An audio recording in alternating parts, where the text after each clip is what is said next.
Hello বন্ধুরা, তোমরা নিশ্চয়ই খুব ভালো আছো। আমিও খুব ভালো আছি। আজকে রাতে রান্না করছি, দেখো, গঙ্গার কুচো চিংড়ি ভাজা। যতই তোমরা বড় চিংড়ি খাও না কেন, এই কুচো চিংড়ির কিন্তু আলাদা একটা স্বাদ। এই স্বাদের জুড়ি মেলা ভার। তো এই কুচো চিংড়ি দিয়ে হবে আজকে লাউয়ের ঘন্ট।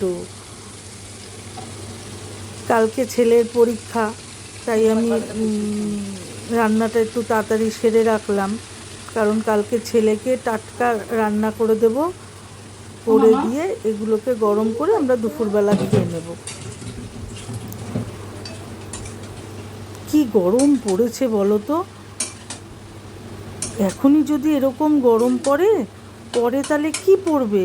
আজকে আমি রান্নাঘরে রান্না করতে পারছি না, আমার এত গরম লাগছে।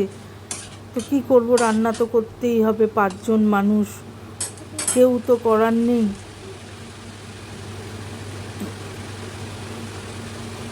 ভীষণ কষ্ট হচ্ছিল আজকে রান্না করতে। যদিও রান্না করতে আমি খুব ভালোবাসি, তাই রান্নাটা করি, কিন্তু আজকে সত্যি পারছিলাম না রান্না করতে।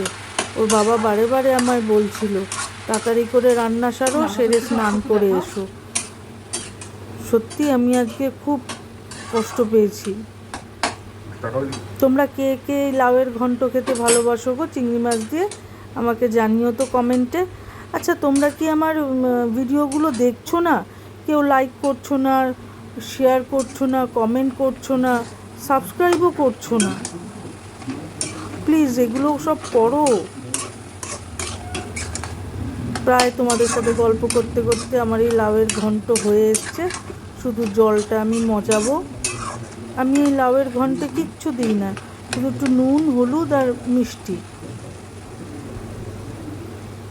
আমার জলও মজে গেছে, এবার আমি লাউয়ের ঘন্টটাকে নাবাবো।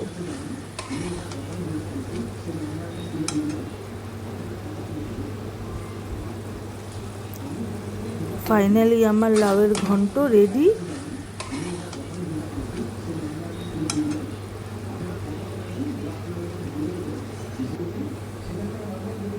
আচ্ছা, তোমরা কে কে কল্যাণী মেলা, এই সতীমার মেলায় এসছো বলো তো। এবার শুরু করলাম পোনা মাছের ঝোল। মাছগুলোকে ভাজতে দিয়েছি, মাছগুলো ভাজা কমপ্লিট আমার। এবার আলু আর বেগুন কালো জিরে ফোড়ন দিয়ে মশলা বাটা দিয়েছি, জিরে আর লঙ্কা আর বেটে দিয়েছি, আর হলুদটা তো আমরা গুঁড়োই খাই। দেখো ঝোল টকবক করে ফুটছে। এটা বেশি আমি গামাখা করব না, কারণ এই ঝোলটা একদম পাতলা হবে। তো আজকের মতো টাটা।